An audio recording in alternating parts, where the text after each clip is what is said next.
So yun guys, good morning. Dito tayo guys ngayon sa dito bypass sa may Santa Clara dahil nga pupunta tayo ng Pangasinan. Full tank muna tayo sa Shell. So target natin is alis tayo ng alas 2 pero 1:40 naman na, so pwede na. 1:40 naman na guys. So yun, nagpapagas muna tayo and then try natin kung ilang oras natin takbuhin si Manawag. Sa Pangasinan, sa Manawag Church tayo pupunta dahil magpapa-blessings tayo ni Winner X. Magpapa-blessings natin siya. So try din natin kung gaano katipid si yan yung fuel hub guys sa papuntang Taal. So dito naman sa gilid Starbucks, Starbucks, KFC, yan. Doon pagpunta naman doon po yung mga Jollibee, McDo. Subukan natin kung ilang oras natin takbuhin si Manawag at kung ilang litro yung natin, mako-consume natin papuntang Manawag. Kung saan tayo mag-reserve, magpa-full tank din tayo. Tapos sa ngayon, ito yung tinakbo ng motor natin, 3,955. So i-reset muna natin siya bago tayo umalis. I-reset natin. Yan, balik natin. So para malaman natin mamaya kung ilang kilometro ba ang tinakbo bago siya mag-reserve at ilang litro yung ipapagas natin ulit. So tara, kulang guys, may ipapakita sa inyo yung bawat natin dahil wala tayong wala kasi akong tawag nito, wala akong GoPro. So update na lang tayo. So mag alas 2 naman na, so bakbakin na natin to guys. Dahan-dahan lang tayo dahil madilim yung kalsada, gabi, mahina yung ilaw ni Winner X. Update lang natin guys. Nandito na tayo sa may Tarlac, pa highway to, papuntang Tarlac, MacArthur Highway. So grabe guys, ang ganda ng kalsada dito. Ang ganda ng MacArthur Highway guys dito. Tingnan nyo may mga ilaw-ilaw pa ng kalsada ng ganyan hanggang di natin kanina po bang minabaybay ito ngayon ko lang naisipang huminto muna saglit. Yun lang, naka na tayo. Ang natin ngayon, ang tinakbo natin is 4,042 na. So naka ilan na ba tayo? Naka 80 plus kilometers na tayo. In mag 2 oras na rin tayo sa biyahe. So yun guys, ang ganda ng kalsada rito, kalsada, okay. So, maraming nag-rides din nasundan natin yung kanina, nabertingan natin yung kanina. So shout out sa mga nakasabay natin dyan na nabertingan natin dahil may mga angkas kasi sila So yun guys, gas natin 2 guhit pa naman ang nabawas, 2 guhit pa lang. So next stop natin guys, pag kailan siya mag-reserve, doon tayo mag-stop ulit. Tara, let's go naman, banat. So guys, dito tayo guys ngayon sa may update lang tayo ulit. Dito tayo sa may Villases, sa may Petron, nagpapagas tayo. Petron.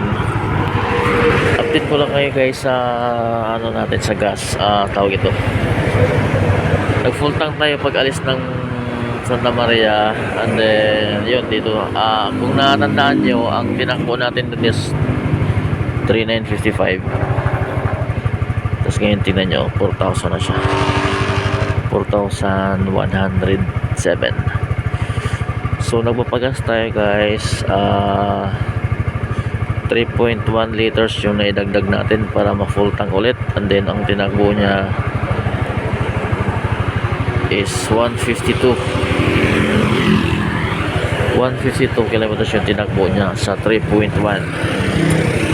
So not bad na rin, di ba? Kasi nga di naman masyadong yung takbo natin, dahan-dahan lang naman tayo. Tsaka malabo yung ilaw ni Winner X, kaya medyo sa gabi magpapatakbo. Madilim yung ilaw niya, hindi natin kumisado yung familiar yung kalsada.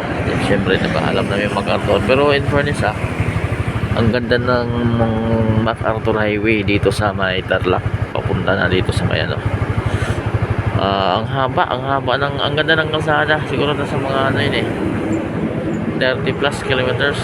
Spaltado na ang lapad. Hindi kaya sa atin. Masyadong napakalubak. So iba yung kalsada ito, ang ganda. So yun lang guys, napakatipid ni Winner X. So kung meron kayong isang full tank nito, makakarating kayo ng Manawag. So actually makakarating pa naman kung gustuhin, pero yun nga, nag-reserve na siya, kaya nagpapagas na tayo ulit. Ito 152, i-resita natin yan para yan ma-commute rin ulit. Yun lang guys, napakatipid ni Winner X. Santa Maria, Bulacan to Villasis is almost ilang kilometer ba? So mga ilang kilometer yun? 152 kilometers, pero in ano lang, 186 lang yung napagas natin, di ba? 186. Siguro kung kayo 3 litro, makakarating na kayo dito. So yun, ang ganda naman guys, hindi ka ngalay sa biyahe. Ang sarap yung suspension. Hindi ako napagod hanggang dito. 3 oras guys, 3 oras yung biyahe natin. 3 oras na walang hintuan. Grabe. So yun lang guys, maraming salamat.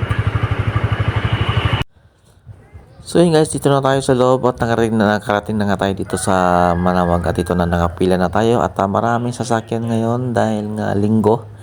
So advice na lang natin sa may balak magpa-blessings dito sa Manawag is agahan po natin, kasi napakarami po mga pila, lalo na pagka linggo kayo pupunta. So mas maganda na lang siguro sa ibang araw na lang tayo pupunta, para kung ayaw nyong matatagalan sa pila. Pero kung trip nyo na lang naman talaga na linggo, dahil masarap magbiyahe sa linggo, marami kayo makasabay na riders, is agahan nyo na lang para kahit pa paano mauna kayo sa pila, dahil napakahaba po sa labas.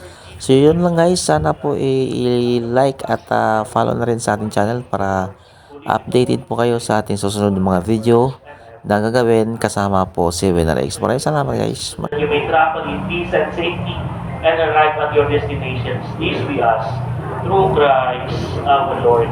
Amen. Ingat po kayo.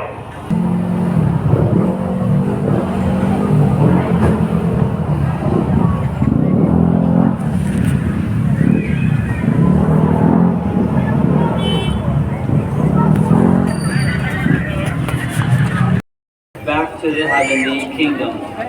So with all the angels,